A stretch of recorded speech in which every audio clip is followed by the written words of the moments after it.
Okay, so in our previous video on rigid body kinematics, we were looking at finding the angular momentum of this disk system. So this disk is mounted on a tilted axis. As you can see, the axis is tilted from the horizontal by an angle beta, and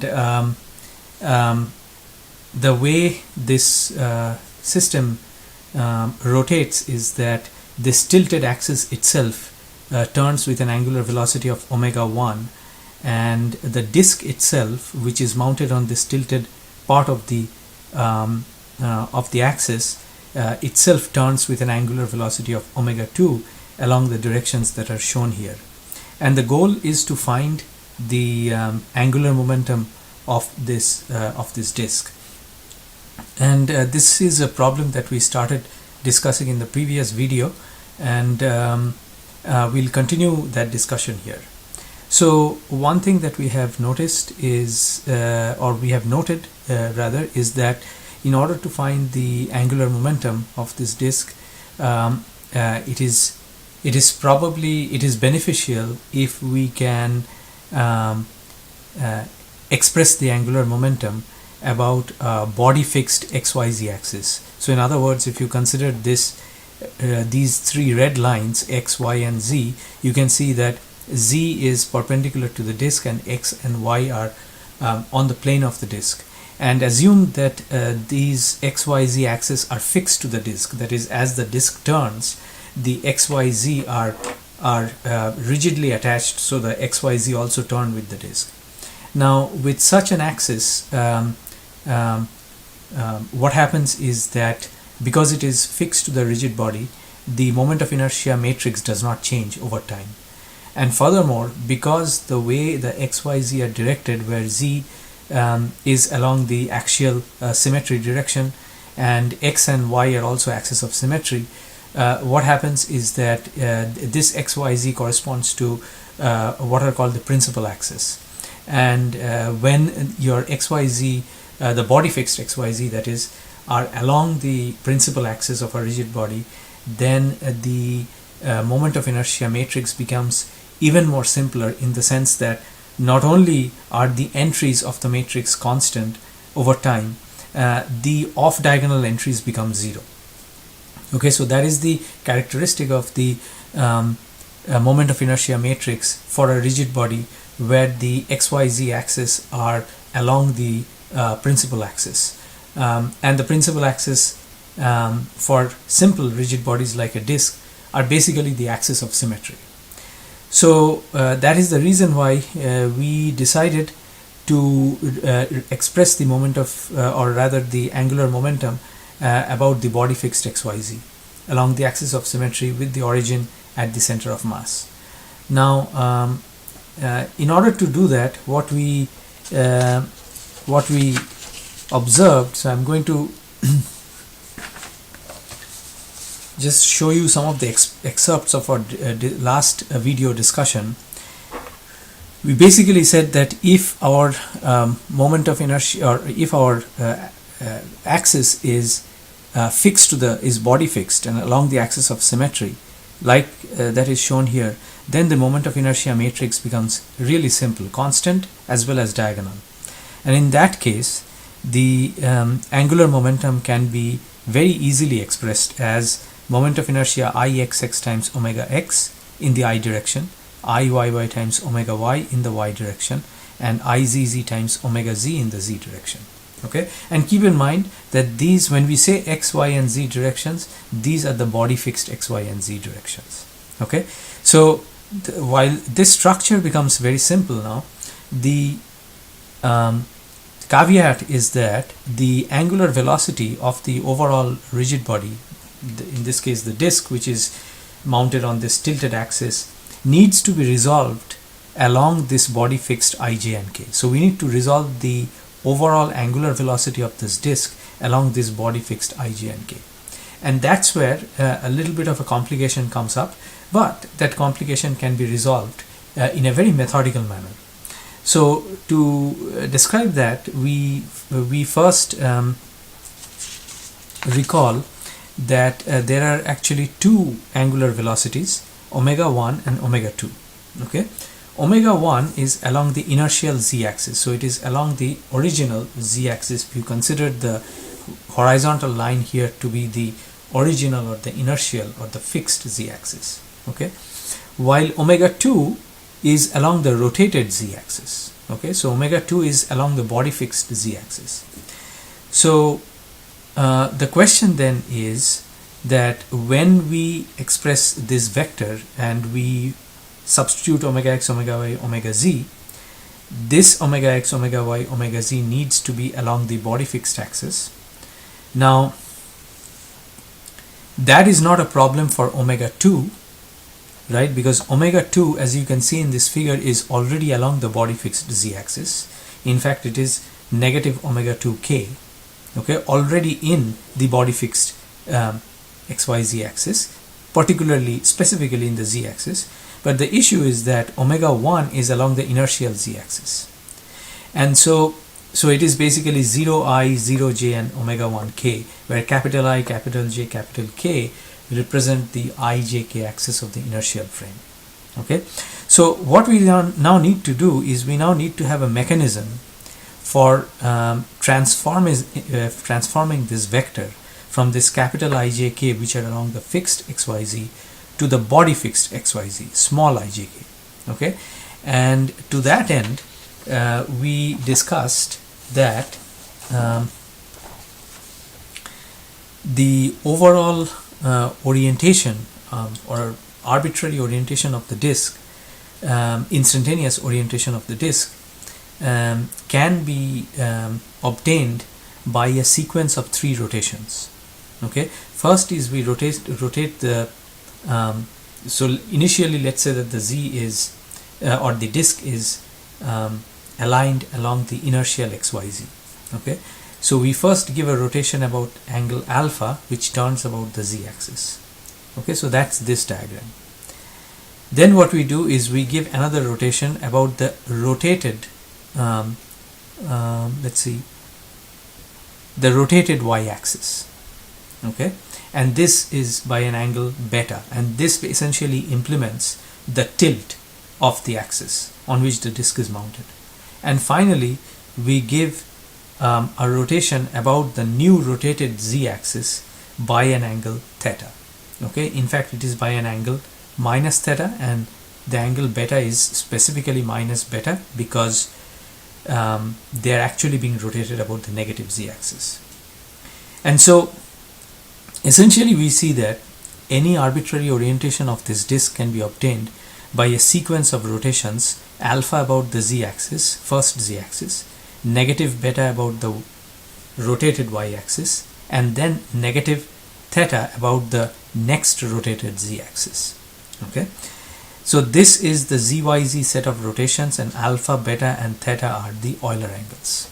Okay, so we need to provide, so we see that any arbitrary orientation can be expressed by this sequence of rotations.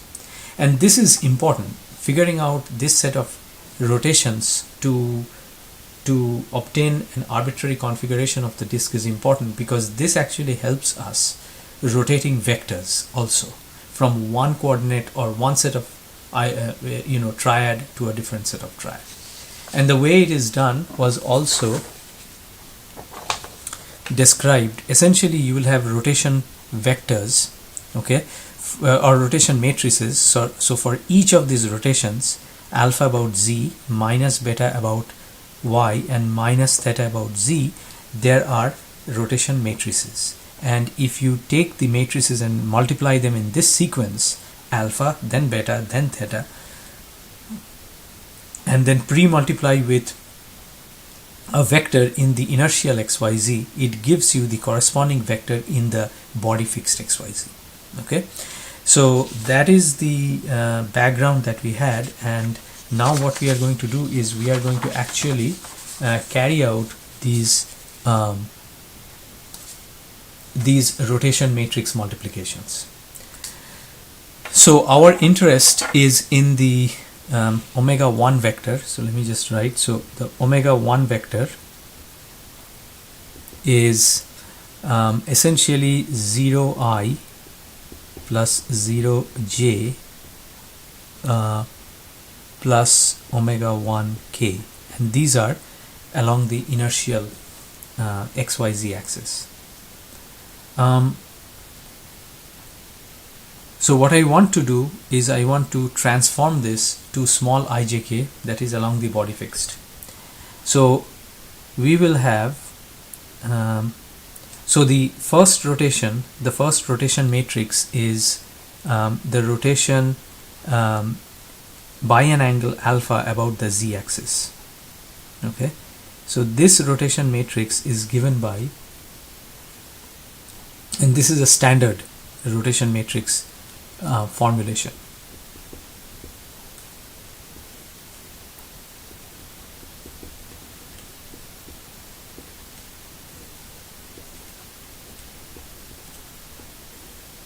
Okay, so this matrix basically says that if I take any vector along my original ijk triad, then it is going to give me the components of that same vector in my rotated I, j and k triad. Okay, and the rotation is by an angle alpha along the z axis, right? So to explain this, let us say that if you have a capital X, capital Y and a capital Z here, and you rotated this to a new X prime, Y prime, and Z prime is still in the same direction, and you have rotated this triad by an angle alpha, then if your original vector was given in terms of capital X, capital Y, capital Z components, then take that vector, multiply with this matrix, and what you get are the components in X prime, Y prime, Z prime. Okay. Similarly, if I take the rotation, if I take a rotation by an angle beta about the y-axis, that particular rotation matrix is given by cosine beta 0 minus sine beta 0 1 0 and sine beta 0 cosine beta.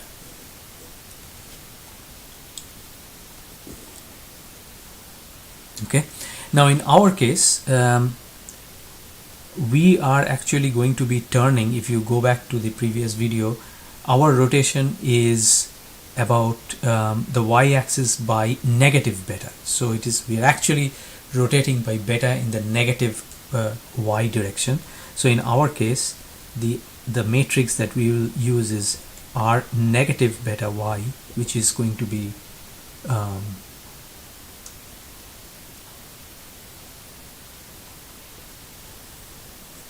so just substitute negative beta here. So you have cosine beta 0 sine beta 0 1 0 and minus sine beta 0 cosine beta.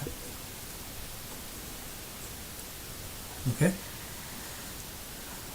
so this is the first matrix, this is the second matrix, and the third matrix is going to be again a rotation about the rotated z-axis.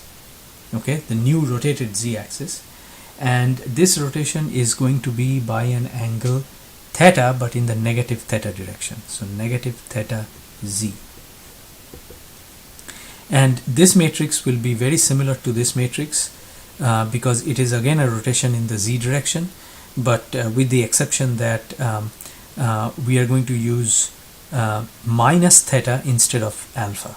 So this will become cosine of minus theta, which is cosine of theta, sine of minus theta, so minus sine theta, 0, sine of theta, cosine of theta, 0 0 0 1.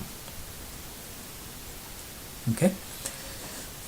So then essentially what we then say is that our angular velocity in the body fixed, angular velocity omega 1, see, our interest is in omega 1 and we want to transform this vector. So omega 1 in the body fixed coordinate system, omega x direction, omega 1 in the body fixed coordinates y, and omega 1 in the body fixed coordinates z is then going to be the sum of these, or the product of these matrices in the reverse order. So first we will have cosine theta minus sine theta 0,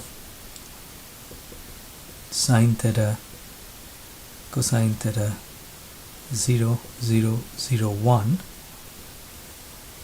multiplied by the next vector. So we are multiplying them in the opposite order. You can see cosine beta 0, sine beta 0, 1, 0 minus sine beta 0, cosine beta. And lastly we have the first rotation that we started off with, cosine alpha, sine alpha 0 minus sine alpha, cosine alpha 0, 0, 0, 1. And this is going to then get multiplied by the vector and its representation in the original or the inertial ijk. So that is in this case 0, 0, omega 1. So 0, 0, omega 1. So this matrix product is going to give me the components of this angular velocity along the body fixed xyz. So let us carry out this product. The first multiplication, as you can see, is going to just give me 0, 0, omega 1. So essentially we will have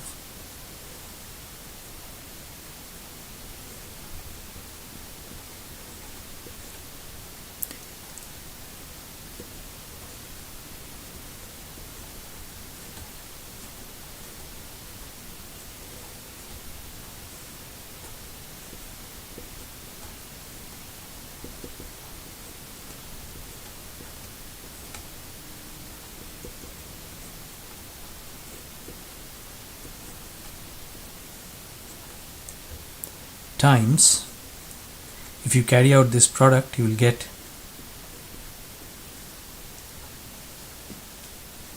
right.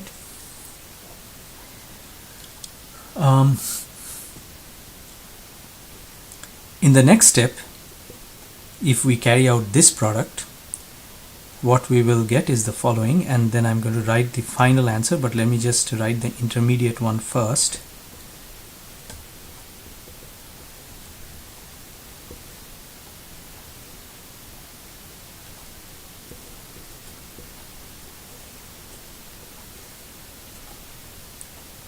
Omega 1 sine beta 0, omega 1 cosine beta. Right, so this is what we have.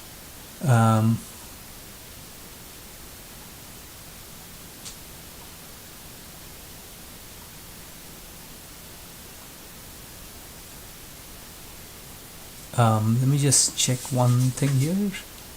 Yeah. Right, and now we do the final step. So in the final step, if you do this matrix multiplication, what you would get is the following. You would get omega 1 sine beta cosine theta,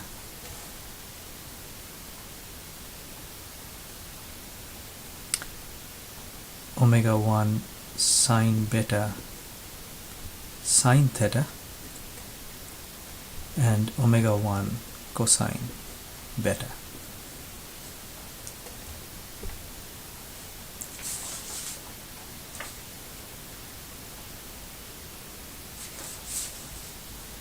Right, so let me just see if we have the right. So we took the omega 1, omega 2.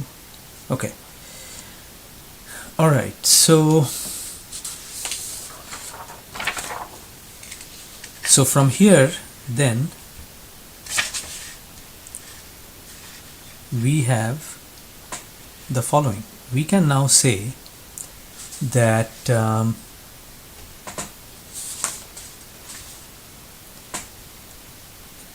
therefore the omega 1 vector is equal to 0I plus 0j plus omega 1k is equal to omega 1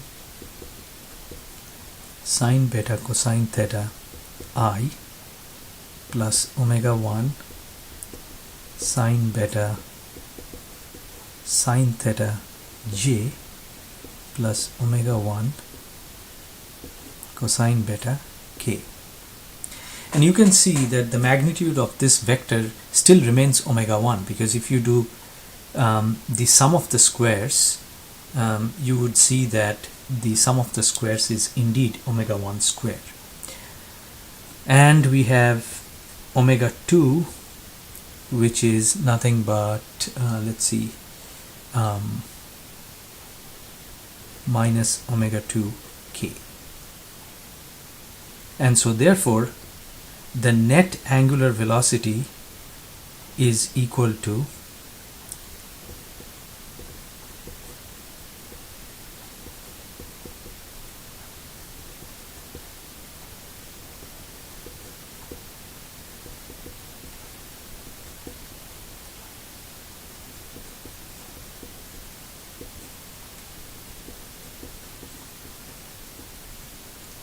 and we make a note that represented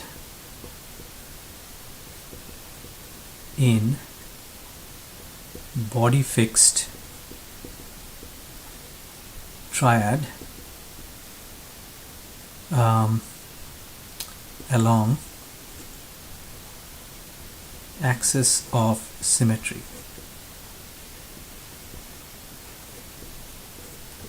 Right? And so this is essentially the omega x, this is the omega y, and this is the omega z that we are looking for in calculating our angular momentum.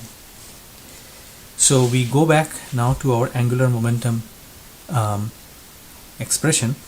So angular momentum expression, and this angular momentum is being calculated about the center of mass.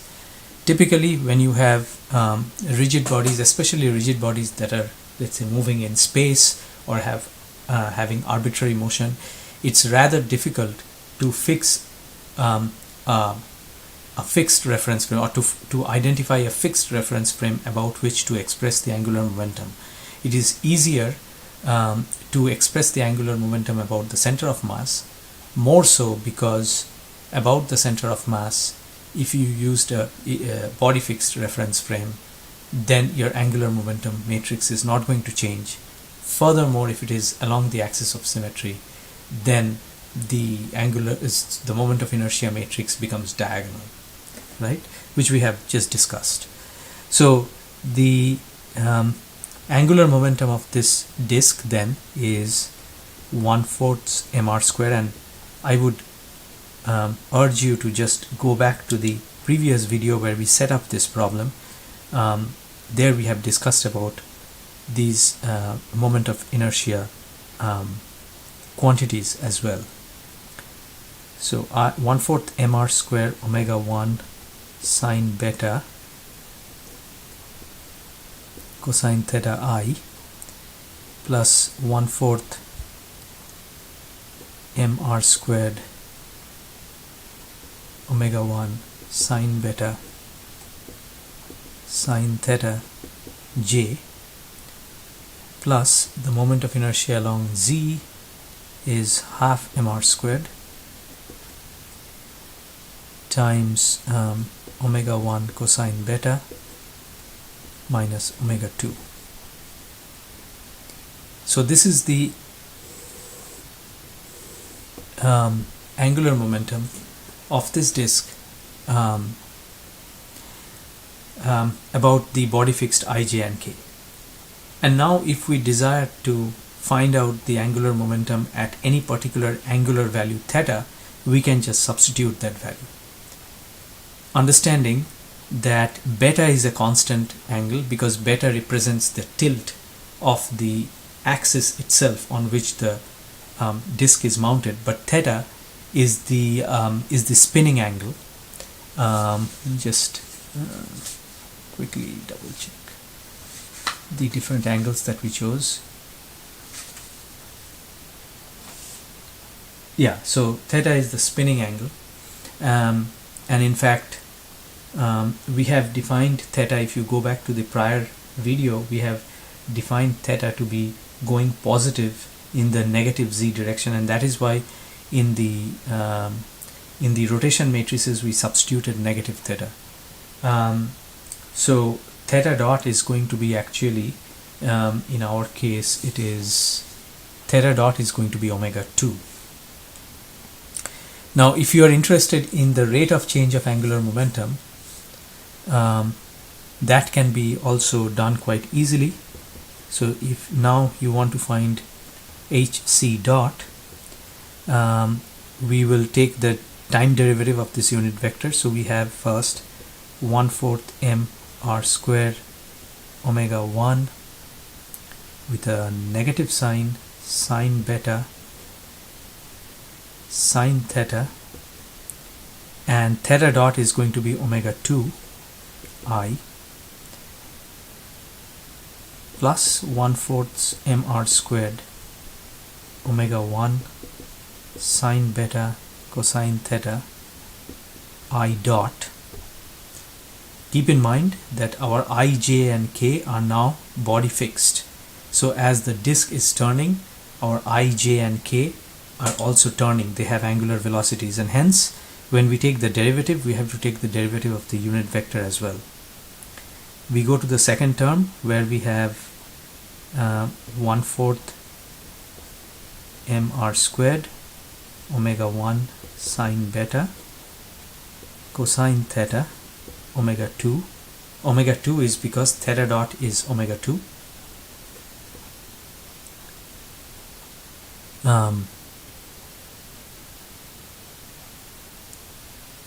And then we have plus 1/4 mr squared omega 1 sine beta sine theta j dot. Then we go to the third term. We see that in the third term none of these quantities are varying, right? Beta is a constant angle, omega 1, omega 2 are also constant angular velocities. So the only derivative that we need to take is of k. So we have half mr squared omega 1 cosine beta minus omega 2 k dot. Okay, so this is the rate of change of angular momentum. Now we already know what I dot is. I dot is the rate of change of the unit vector is the angular velocity of the unit vector cross I. Okay, so the net angular velocity of the unit vector is the net angular velocity of the disk, because the I, j and k are body fixed. If they're kind of pasted to the body, okay, they're glued to the body. So whatever is the angular velocity of the body, which is the disk here, that is the angular velocity of these body fixed unit vectors. And so this omega that we need to use to find out the rate of change is the body's angular velocity, because it is also the angular velocity of the body fixed rotating frame. So if you do this, you would have this guy cross I, which is going to be 0 here. Then we will have j cross I is going to give me minus k, so minus omega 1 sine beta sine theta k, and then we will do k cross I, which is j, plus omega 1 cosine beta minus omega 2 j.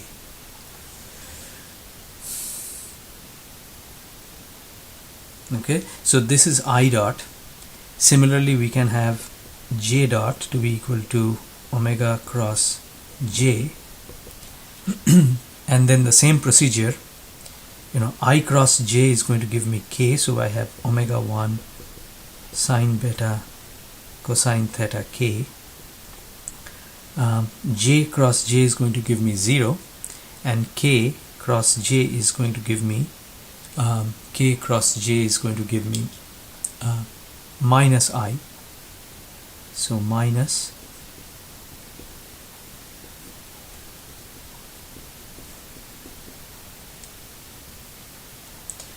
and finally I need to find out k dot, which is omega cross k, and that in this case would be found in exactly the same manner. So I cross k is going to be minus j, so minus omega 1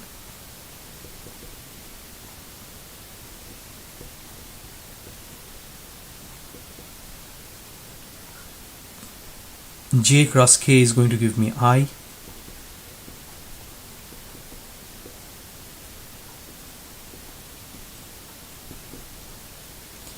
and k cross k is of course equal to 0. So these would now have to be substituted at these locations. So I dot gets substituted here,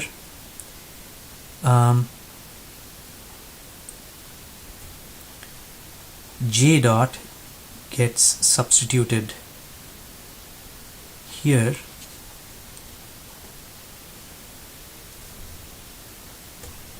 right, and k dot gets substituted here, right. So once we substitute k dot here, j dot here, and I dot here, and combined with this and this term, we will get the overall rate of change of angular velocity of this disk at an arbitrary spinning angle theta, because we can see that everything is a function of theta. The only variable over here after we make the substitution is going to be theta. So that basically covers the method to solve for the angular momentum and the rate of change of angular momentum. You see that when it comes to kinematics of rigid bodies, we need to be very careful about the overall orientation of the rigid body. It is a very good idea to identify your sequence of rotations that will orient a rigid body from its original configuration to an arbitrary configuration. Once you have those sequence of rotations, the benefit of identifying the sequence is that it helps us to then map different vectors from the original coordinate system to the rotated coordinate system. And this is very important, as we have seen in this problem, where of the two angular velocities that consisted of the disk's net angular velocity, one of them was defined in the inertial frame. So that angular velocity had to be transformed to the body fixed frame before the angular momentum expression could be compiled together. We also saw that it is in general preferable to express the angular momentum of a rigid body about the center of mass, and more so, and not only the center of mass, but along a body fixed set of coordinates with its origin at the center of mass. Furthermore, if those body fixed set of coordinates coincide with the principal axis, in this case it was the axis of symmetry, then you have a very simple moment of inertia matrix which becomes not only constant but also diagonal, and that helps in making the angular momentum expression much more manageable and much more easier to calculate. The rotation matrices that we have discussed so far are extremely useful, and as we solve different problems in rigid body kinematics and kinetics, the use of these rotation matrices will be very, very frequent, and they are very handy to avoid mistakes, but do a very kind of algorithmic mapping between vectors expressed in one coordinate system versus in a different or rotated coordinate system. So that's it for this video, we will keep solving more and more problems with emphasis on kinematics and kinetics of rigid bodies. Thank you.